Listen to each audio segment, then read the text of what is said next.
Hello and welcome everyone to the High Stakes Duel Round 2 Recap Show from inside the PokerGO studio. Tomorrow, just a few short hours from right now, Antonio Esfandiari and Phil Hellmuth will be facing off right there, center stage, in a winner-take-all $400,000 match. And Ali Nejad alongside Nick Schulman to sort of break down what happened in round 2, where it was $100,000 a man. It took 119 hands in round 1 for Phil Hellmuth to top Antonio. In round 2, it took 120 hands. And Nick, let's just start real quick with what you think going into round 3 we can expect. Well, objectively, I think Phil is now a favorite, clearly. I wasn't too sure personally going in, you know, heads up is a little bit weird. I mean, we haven't seen that much of either guy heads up. But I thought he really got the best of him in round 1 and 2, strategically speaking. And I mean, you know, will Antonio push back? We'll see. But I just think Phil's played pretty well. It's a small sample size, all of this, but yeah, I think he's the favorite going into round 3. I think that there's been some very contentious discussion. In fact, I know there has been out in the online streets between some very reputable people with regard to Phil and Antonio and what we can expect, and certainly two very polarized camps. And that's going to be happening tomorrow right here on PokerGO. You don't want to miss it. Nick will be handling the weigh-in, and then at 8 p.m. Eastern, round 3 takes place. Can Phil make it 3 in a row and walk away with the $400,000 purse? Don't miss it. Watch High Stakes Duel Round 3 exclusively right here on PokerGO. And let's dive right in, Nick, to what I think was the beginnings of when we really realized we had something special on our hands. This was hand 18 in round 2, where Hellmuth, as he did much of the match, deferred to Antonio to sort of push the action. It was a queen-jack against a 10-9. And how about this for a flop? Well, obviously a brutal flop for Esfandiari. We will see momentarily top 2. Just against the joint. Against the joint. Right away. Hellmuth was on the button, limped in. Antonio raised it up, thinks he's flopped gin, fires the barrel, which he's going to do with such a broad range. And then Hellmuth had to decide if he wanted to do some reeling in or if he wanted to force the action right then and there. He opted for the latter. And I think that does help to disguise a little bit the strength of his hand by raising right away on the flop. Certainly announcing that he has something, so it isn't too much of a disguise, but I know what you mean. Very wet board, and now we have the two-tone situation. And again, an ugly paired board now for the 10s and 9s, of course. Yeah, things are getting incredibly scary for Antonio, but nonetheless, okay, off we go. And the river is the most interesting street to me. I think Esfandiari has a check raise candidate, to say the least. I think 9s and 7s would be clear if he had 9-7. 10-9, maybe we can kind of convince ourselves is strong enough to call. And listen, these spots are weird. Poker is hard, but he has a bluffing candidate now in the end. He opts for the payoff. And, well, not straight good. We have a stand-up. We have a card shuffle from Antonio. Bit of disgust and a sit back down. So at that point, is Antonio basically thinking that Phil's trying to run through busted hearts here that didn't turn into a straight?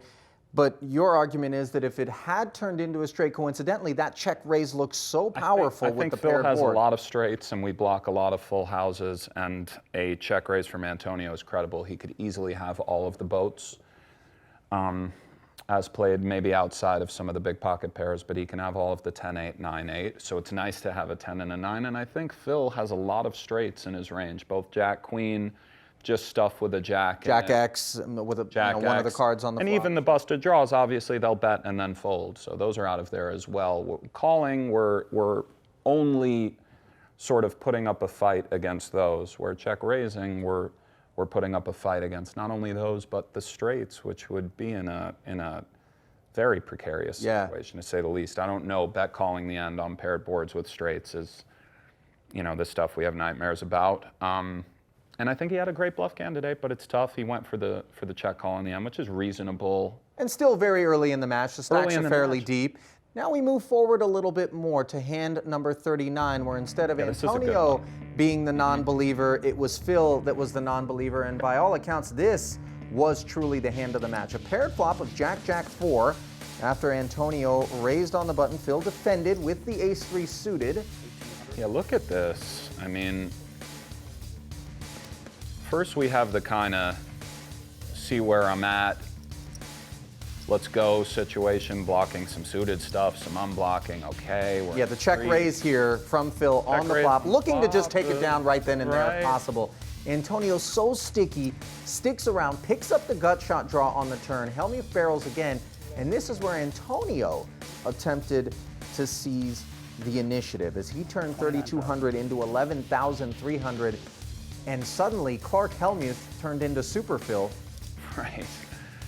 You know, in hindsight, at the time, I thought Antonio's raise was pretty sound and good. In hindsight, I actually think he does tons of calling on this turn. So maybe he could have called again and gone for some stuff on the river. But nonetheless, I mean, his flop float was ambitious. And this river was a little bit unfortunate insofar as there's debate as to whether or not Hellmuth would have managed to make the call that he ultimately made after Antonio called and Hellmuth checked to him on the river. That's right. Hellmuth actually checked dark and then said that he was shoving not ace rivers, which is funny. He's so just in the moment, just such a, it's just primal out there. He just smelled it. Great poker hand, a fun hand to watch. A little steamer for Antonio too, because I think he was very convinced that without an ace on that river, he's going to win this pot. Maybe a double pair board creates a challenge, I don't know. Yeah, maybe. I mean, I think it's weird. The ace doesn't really help Phil that much. It doesn't change, right? It's the same thing. I mean, he's up against a jack or he's not, right? Antonio has the missed floats or, yeah, I mean, perhaps on a brick, somehow you start thinking about queens and kings. No, I mean, Antonio's very polarized there, meaning that he's got something really good or something really bad. Great poker hand start to finish. They both kind of sniffed it out. You don't see these hands that often in these sorts of formats, but they do brew, and you can't really make the case that Phil didn't get the better of Antonio in that particular hand. You just can't. He had ace-3 and basically put his whole stack in on Jack-Jack 4-7 rainbow. So one could surmise that perhaps he had a bit of sniff there. Yeah, you know, and Antonio did as well, and it was just a good poker hand. I mean, yeah, heavily olfactory in nature, and it was just a couple of hands later that we moved to hand number 41. But before we do, we should certainly take a moment to remind you guys that Poker After Dark is coming back with a brand new season of 52 all-new episodes featuring today's biggest poker stars and celebrities. You can watch the premiere of Poker After Dark Season 12, December 13th, exclusively here on PokerGO. So many memories between those two guys in the early years of Poker After Dark, Hellmuth and Negreanu. But we return now to the match at hand. As I mentioned, a couple of hands removed from that steamer for Antonio. He was not a happy camper after Phil ended up hitting that ace and picking him off. Hand number 41 it was, where Phil was doing some bluff catching of his own, and this one I kind of scratched my temple on. It was a Jack-8 against an ace-deuce. Phil ends up flopping the gut shot after defending against the Antonio button raise with the suited ace. Queen 10-3, and Hellmuth checked. Antonio checked back on the turn. Hellmuth decided to try to barrel at it. Antonio flatted, and on the river, Hellmuth continued the bluff. Antonio's wheel did not come home. And Antonio had some solid sniff here. Decided that he would be able to push Phil off of whatever it was that he was barreling. Obviously the spade draw didn't come in. So he decides to put the raise out there to 8,000. Yeah, I really like this hand. It's thought-provoking.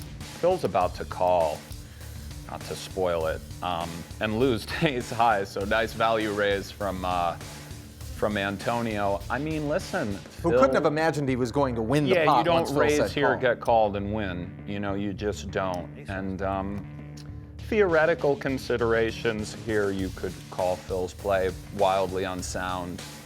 It's not really a thing. He tried to bluff. But Well, walk me through his thought process. Why is it that he thought decided Jack Antonio high was a bluff bluffing, catcher? kind of plain and simple. Which he was. Which he was.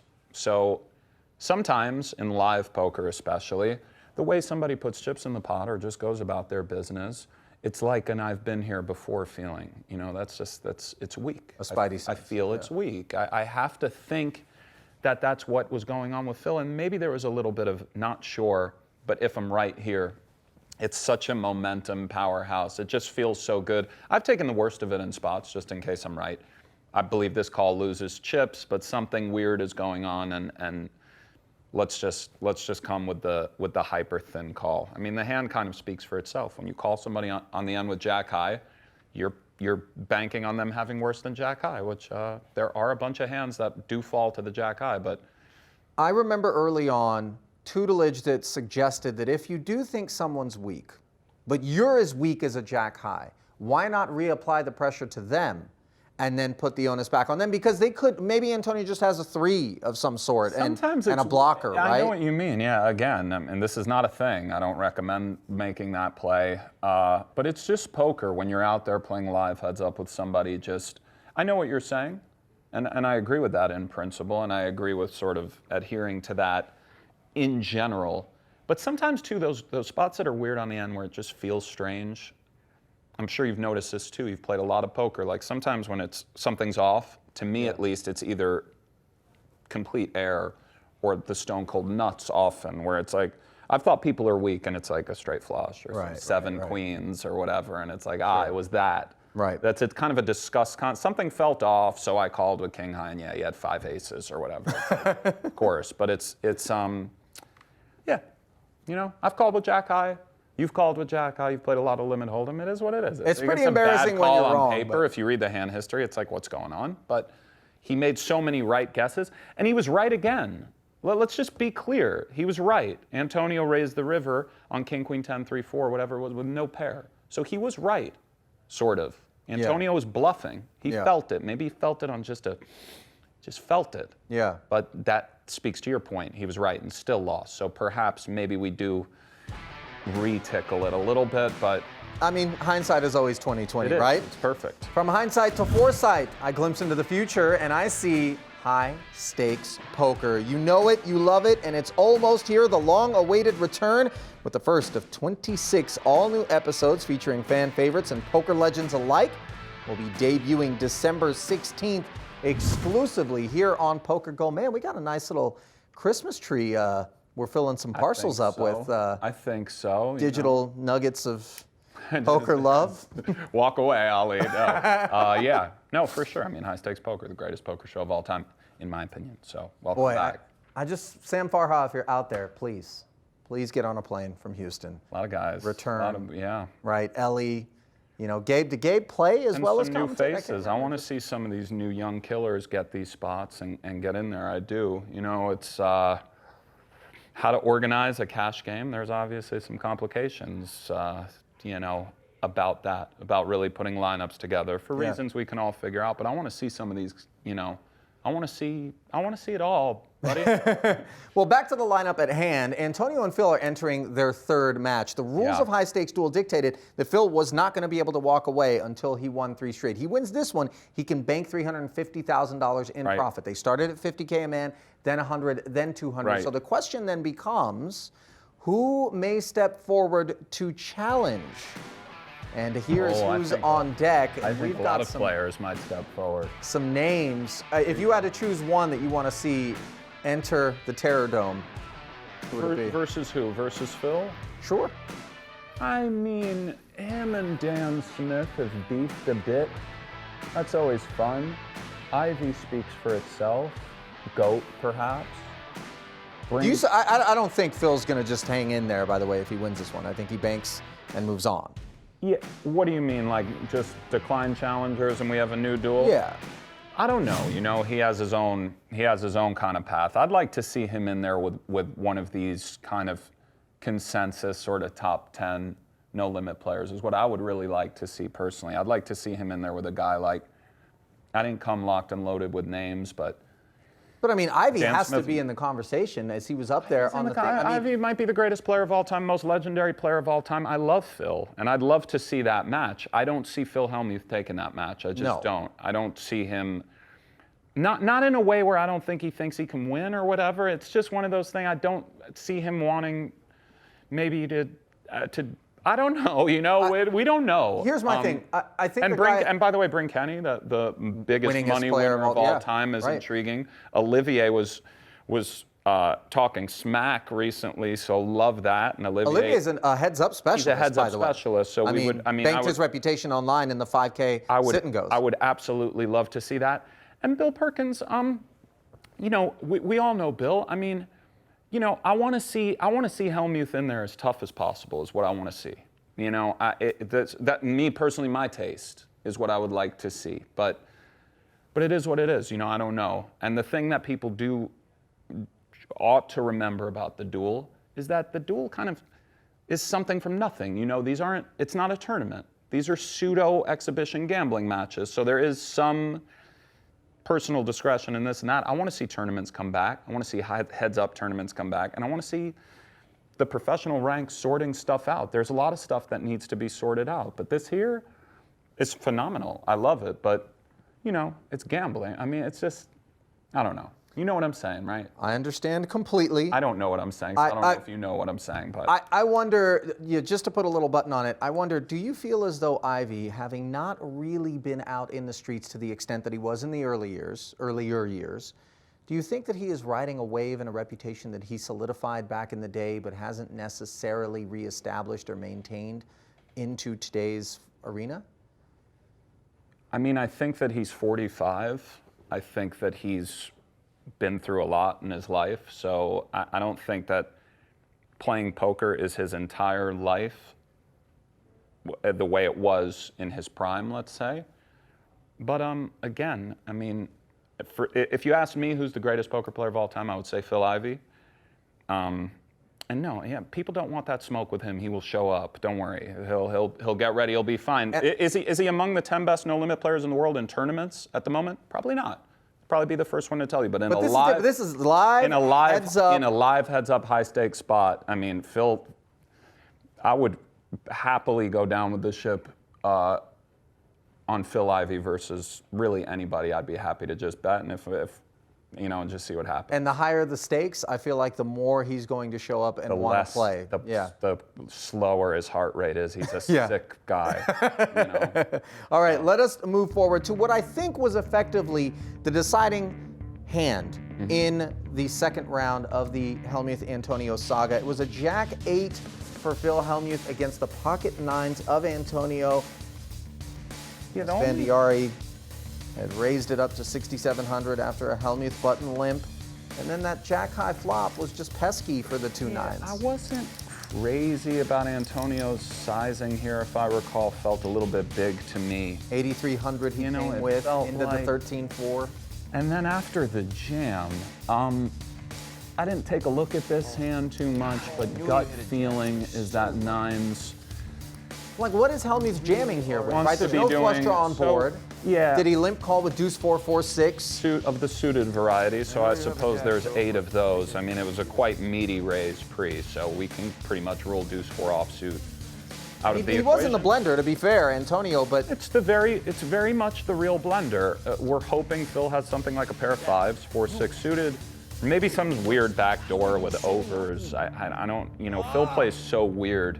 Maybe sometimes we start thinking about like king, queen of spades, but yeah, my gut feeling is that nines can kind of bet fold, especially when we go with that big size on the flop, where obviously Phil is now raising that size as opposed to if he had gone smaller, maybe it complicates things a little bit more, but a tough spot, I mean, we beat 5x, 3x, maybe 4, 6 suited, deuce 4 suited, maybe some 6, 7 suited, maybe with the 3, 5, 6, 7 gut shot situation. I mean, I think Phil's style is to call those. That's exactly my thought, which is what I think Antonio instantly, as soon as he heard Phil say, "I've got a jack," thought to himself, is like, well, of course he has the jack, because he just doesn't play this big pot. I wonder how the spot plays in theory, if everybody's kind of doing what they're supposed to be doing. I don't even really know. His size seems awkward to me on the flop, and after going that size versus Phil, I'm leaning fold heavily, but it's hard, and Phil's the kind of guy who keeps showing you the nuts, and then it's like, well,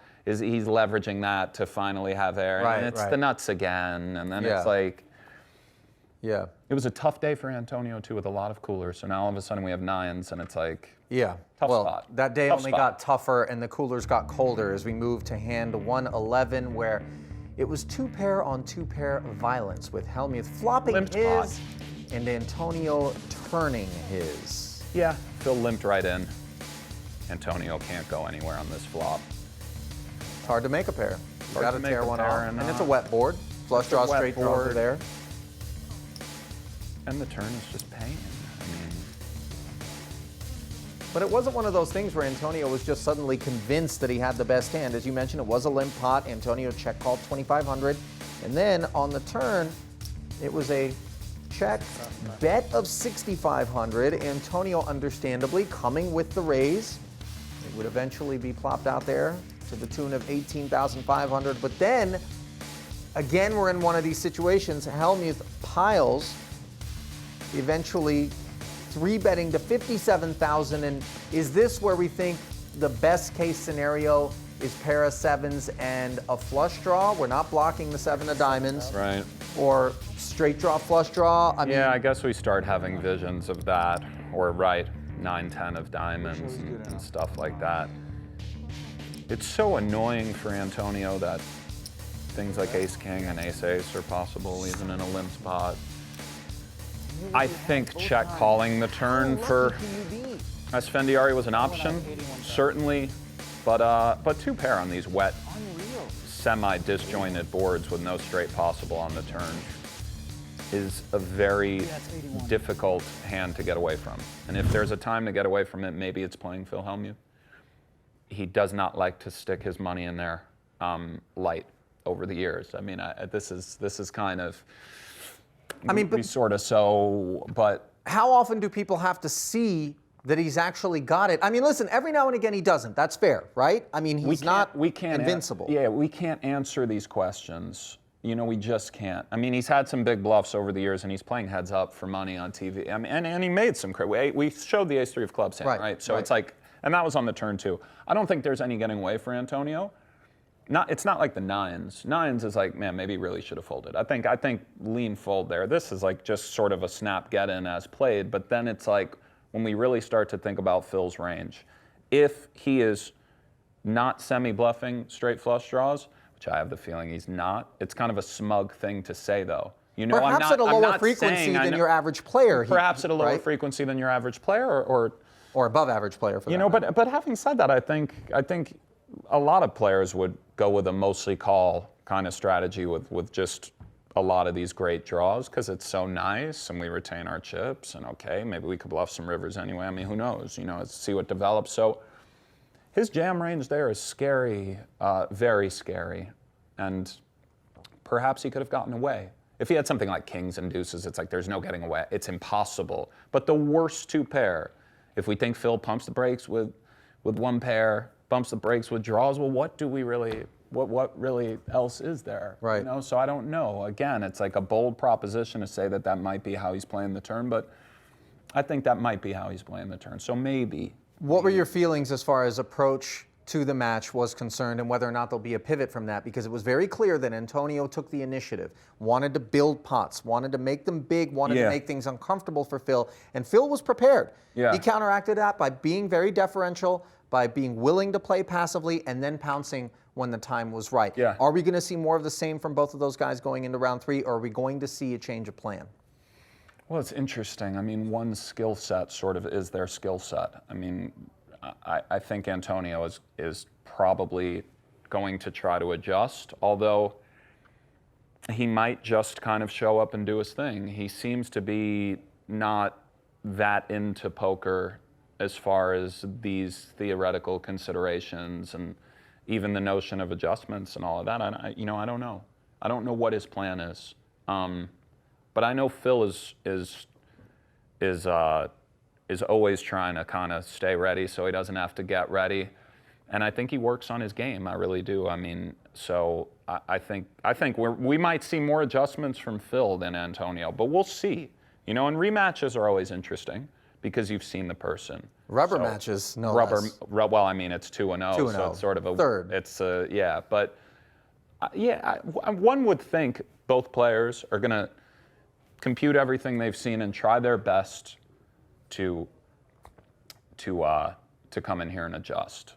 You know, I think Antonio's gotten a little bit outplayed so far, and he's also gotten unlucky. And I don't really like to say things like that, only because I don't kind of think it's my job. This isn't like an opinion piece. I like to just sort of speak about what the cards do is really what I lean towards. But, you know, I just think if Antonio doesn't change something, it's an uphill climb for him against this current version. That's of Phil what I was Hellmuth. looking to hear, because That's what I think believe from what I've Antonio, you know, first impressions die hard, and I think for a long time Antonio has had a lack of respect for Phil's game in this particular sort of situation against him, and here he is now down 0-2. And if you keep telling yourself, I'm just running bad, I'm getting coolered, I think that would be a mistake. I think you really need to begin to consider that Phil is doing some things right. And if you turn to the Twitter sphere, you'll see that this is a very divisive little situation as far as, is Phil outplaying Antonio? Is Phil super underrated? Is he one of the best of all time?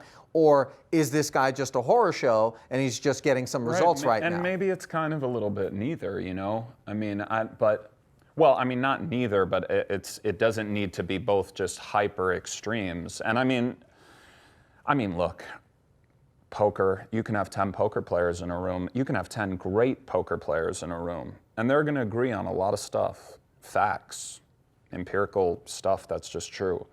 But then there's going to be things that they don't agree on. And then there's the realm of poker that is unquantifiable, and it isn't snake oil. It's not dismissing poker theory or anything like that. But when it comes to live poker, when it comes to one's just retention of things that can't quite be explained, you know. Anyway, we'll get into all this in the match, I'm sure, and as far as what people think of Phil and this and that. I mean, I have my opinions, you have yours. Everybody has their opinion, that's the thing. Well, everybody they're all entitled to it. Further formulate that opinion tomorrow night, 8 p.m. Eastern, Wednesday, October 21st. Round 3 happens live exclusively right here on PokerGO. It's the high-stakes duel between Phil Hellmuth and Antonio Esfandiari. And, of course, Nick Schulman will have the weigh-in beforehand. Very much looking forward to it. Good times, man. Looking forward to breaking down round 3. Wonder whether or not Phil is going to stick around or he's going to walk. Only time will tell. Well, but I'm until then, that. I can tell you that, buddy. Very much so. All right, guys. Hope you enjoyed this round 2 recap show. On behalf of Nick and our entire crew, we're saying good night, and we'll see you tomorrow for the match. Peace.